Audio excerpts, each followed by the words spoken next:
नमस्कार मित्रांनो, आपल्या यूट्यूब चॅनलवरती तुम्हा सर्वांचं पुन्हा एकदा स्वागत. नाशिकमधील भोंदूबाबा अशोक खरातला अटक केल्यापासून त्यांचे वेगवेगळे कारनामे समोर येत आहेत.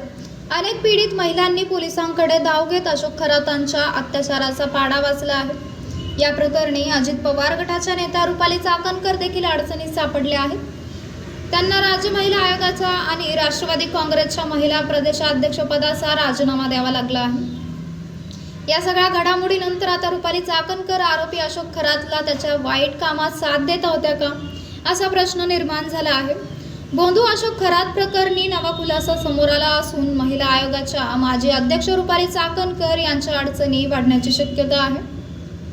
फेब्रुवारी महिन्यात शिर्डी पोलीस ठाण्यात नीरज जाधव विरोधात गुन्हा दाखल झाला होता.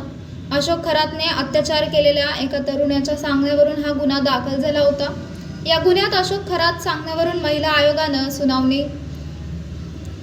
ठेवली होती. याबाबत महिला आयोगाकडून शिर्डी पोलिसांना देखील नोटीस देण्यात आली होती. 17 मार्चला आयोगाच्या कार्यालयात सुनावणीसाठी हजर राहण्यासाठी ही नोटीस देण्यात आली होती.